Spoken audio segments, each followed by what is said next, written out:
So, moving on to our next topic, submission. Should women bow down to men?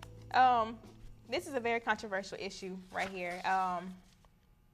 First of all, do y'all have anything to say about it before I go and elaborate? Because I have my little intake on this. You want to start off?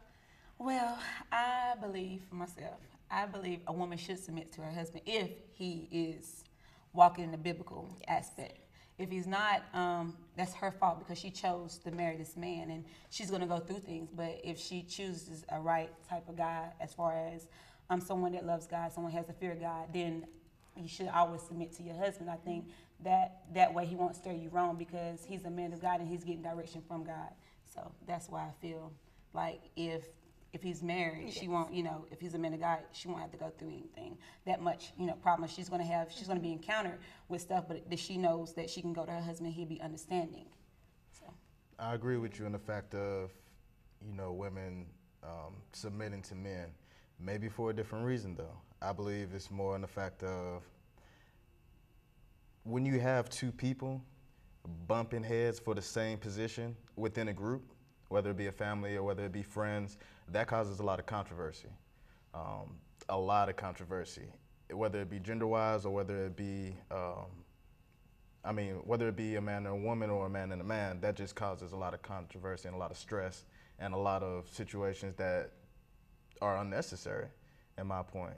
So having the man being dominant or having the woman being submissive really takes a lot of that stress and eases the tension that would be possible if a woman was trying to, put her way or her purpose or her point ahead or at the same pace as a man. So. Okay. I'm going to look into some keys to submission that I have here. This is by Mrs. Renee Wade, the founder of The Feminine Woman. She says the keys to submission is to open up, trust, the ability to be uncertain, and surrendering. And also, being submissive allows a man to feel more like a man around a woman. Submission is a part of learning to become more feminine. Men are naturally built stronger than women. Men should be protectors and leaders. Lots of women push men to do terrible things because they refuse to submit. Understand that by surrendering to a man, leadership and strength will free flow freely. Please forgive me. Excuse me. Men grow to resent women who are always fighting to become more like men. A woman who surrenders control to a man has plenty of self-confidence and esteem. Do any of y'all have any input on that? Because I read off some important ones here. And it goes back, one of these bullets here, men should be protectors and leaders. It goes back to your statement that you reiterated on before. If a man is after God, he's, you don't mind submitting and following him because he's guided by something that is strong and it won't guide you wrong. So you have anything to say about that? When she goes back and talk about being when a guy, when it kind of builds him up or whatever, one thing what a woman can do is tear a man down with her mouth. Yes. If she don't know how to handle that man. I believe that it's good that a woman learn to be submissive to her husband so she can build him up and also make him feel like a man, because in this world, men kind of compare themselves to each other at times, and you want a confident man because he can. If you have a confident man, he's going to take you places, and you're not going to have to worry. You're not going to have to wonder if I'm going to be, bankrupt or if we're going to go through financial situation because he's making the right choices. So, and because he's seeking God, I feel like that's the type of man you should look for, and you should be a woman of submission. Well, we're going to take a short break, but when we return, we'll be discussing the top 10 male secrets. Stay tuned. Welcome back to Talking in Translation.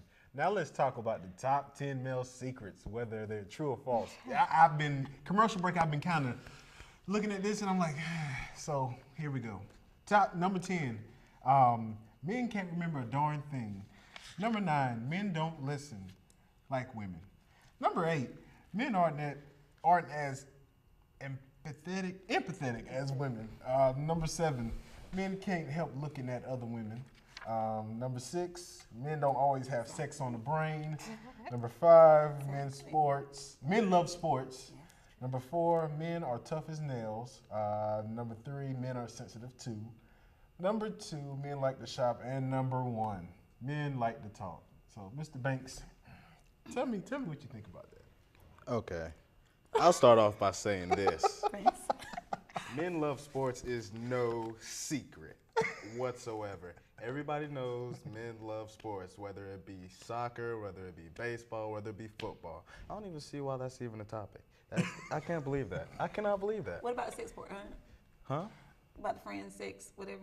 On your brain? Having sex on the brain. Not always. Not always. There are certain females that we're attracted to, and then you got to think about the ratio of females and males. There are more females than there are men. So there's a better chance of a female being more attractive than a man. So I'm just saying, if 3 guys walk by, you'll probably look at 1. If there's 3 females walking by, I'm going to look at 2, just because they're more attractive. Not trying to be rude. I mean, I'm looking here at this. This is kind of interesting. The statistics claims that sexual thoughts cross a man's mind every 7 seconds. That's a lie. I have not thought about that in the past 14 to 30 seconds. Are you I can sure? tell you that now. I can tell you that now. Okay. Yeah, I'm positive. You got any insight on anything that, you know, I mean, because a lot of these things I heard Chris run through. I believe the men like to talk. Men need to work on the talk thing. But men like to shop. Yeah, men who like to go out there and, you know, dress up like women too. So men are sensitive. Some men are sensitive. I mean, Yes. when I say sensitive, I mean, you don't have to be like, They want to be more. It seems like now guys are more like women. How they want to care about how they look, their appearance, and everything about. You know, they like to shop now. So to me, it's kind of skeptical because I want to know, are they under the cover? I don't recall the last time I got my nails done. It's been a while. Yeah, so. I don't I don't even get my pedicures? nails done. Pedicures? Manicures? Manicures? Is that what we do now? Yeah, That's what we do? Yeah, here lately it's been a lot of guys. Are we going that's been shopping, doing- Chris? I think so. Next Tuesday. Next Tuesday. Okay, we're going shopping next Tuesday. Okay. No, we do not do that. We do not do that. I don't even see why we do not do that whatsoever. And I can go ahead and say this. Men actually do like to talk. But it goes back to what we said earlier. The way we talk is different than the way y'all talk. So y'all like that. What do y'all talk about? Can you tell me a little We bit? talk about the same things y'all talk about, just not as in depth or in detail. So I'm curious about this. How do women talk to men? Please let me know, because I'm just in general a phone conversation. Hey, what you doing today? Nothing. You I answer want to that. interject. Yeah, on Answer that. that Um, one. Answer that one. Answer that one. Men and women with conversation-wise, like I talked about last episode, it's one of those where the woman comes in, tells about her day. She might be talking about, you know, so-and-so looked at me kind of wrong today. I had my little red pumps on, and she had her purple pumps on, so she was jealous of my red pumps. And then after a while, when you get into that story, the guy's like, why? Yeah, too And then That's just butterfly. understandable. I would do foot the same TV. thing, because that's not everything that we talk about sometimes. It's more in depth and it's a root to it. I mean, but just in general, if we call you or text you on the phone, what are we supposed to say? What I'm are just you in doing? general. Hey, how you doing today? What you doing? Is that aggravating y'all? Little Okay. simple question. Let me say this.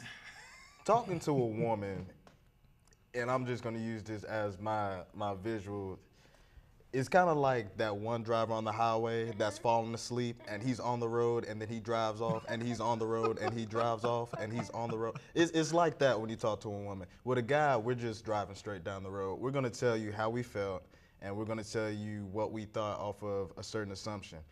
But a lot of what females talk about goes in and out of what's actually going on in the day.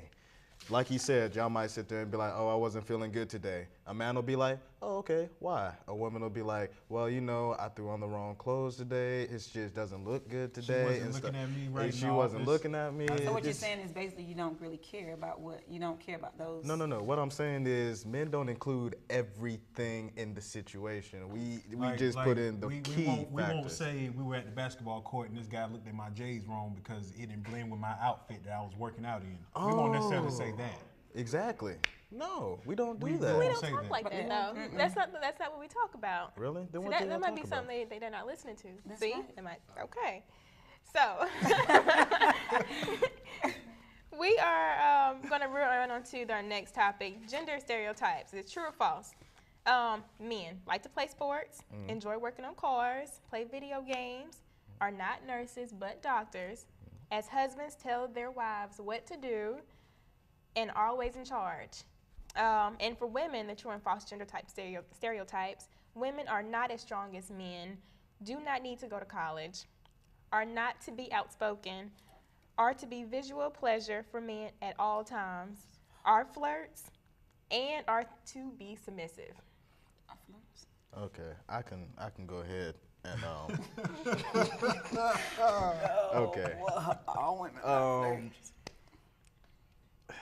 As a man, you want to make sure that the woman that you're involved with can handle her own.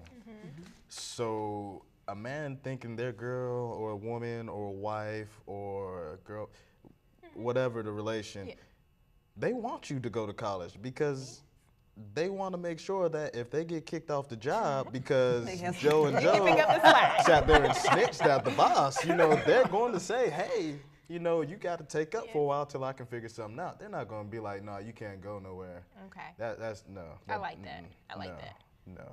What about, it always concerns me too. Do you all feel that women are supposed to be visual pleasures to y'all at all times? Should she keep herself in shape? How do you feel about that? Her hair. Her hair. I'll let you go first. Up. You know what? I'm gonna. let you go first. If she wear weave, so you're gonna sit off. You know what? You have to do what you got to do in order. But that's not where I'm going with To this. enhance yourself, that's what you're trying to say? I'm gonna tell you something. One of my friends, and I remember this vivid, and it's actually pretty true. He sat down with his wife, and this is exact words he told him. He was like, "I'm not gonna lie to you. You know, I'm attracted to you, and the love is there and everything, but you cannot let yourself go." This is what he told the woman that he was marrying. You cannot let yourself go because that is not the person I married. He didn't marry some 485-pound woman, you know, sitting there chewing on Bojangle fries and then slurping it down with an icy. But no, look. he didn't marry that. He married the petite 185-pound female with the pretty smile that was in the jogging pants when he drove by. That's who he married. Now, I've heard that that's what they like to call the real effect, like with women capturing men. Like they'll doll it up and make themselves look pretty. That's like casting the reel out into the ocean to grab a man. And then once they get in and reel them in, that's when they let themselves like, That's when okay, the hair I'm comes at the off. level, now I can take all this makeup and whatnot off. But what you got to understand is that all women every day don't feel like dressing up. I mean, it's okay. Yeah, I agree. A woman should keep herself up. That's one thing a woman should do. But I do not agree that a woman should be 24/7 dolled out. You know what I'm saying? Because she's not gonna. There's gonna be days when she don't feel like it. She feels bad. She don't feel like doing her hair. She don't feel like. But you should expect that. Okay, the weight issue. When she have kids, you gotta give her time. Let me tell you, as a bio major and working as an EMT, speaking with friends that are doctors, friends that are, you know, nurse practitioners, PA, you got to understand, when you're pregnant, you're only supposed to add no more, at the max, 30 pounds. Right. 30 pounds. Right. So tell me, why is it that a good portion of women are overweight by like 75, 100 pounds? That wasn't baby weight. No, that was not baby weight. That was you eating plus the baby weight. That was more than the pregnancy. Yeah. Ding, ding, fighters in the corners, fighters in the corners. Fighters in the corners. But no, I'm saying. Ding, ding, I'm saying. Ding, Okay. ding, ding. We like to thank you, Miss Hester. We like to thank you, Mr. Banks, for coming by. But there's 3 things that need to know in order to make the perfect relationship work. 1, empathize. 2, avoid stereotypes. And 3, give and take. At the end of the day, it's a 50-50 thing. It's not one of those, I give 25 one day or I give 75% the other day, the other person gives the other part. It's a 50-50 share thing. So, well, that's all the time we have for this edition of Talking in Translation. We would love to thank our guests once again, Mr. Avon Banks and Ms. Shauna Hester, for joining us today. Tune in next time as we continue to discuss the issues between men and women and why they struggle to see eye to eye. I'm Chris. And I'm Miranda, and we've been talking in translation.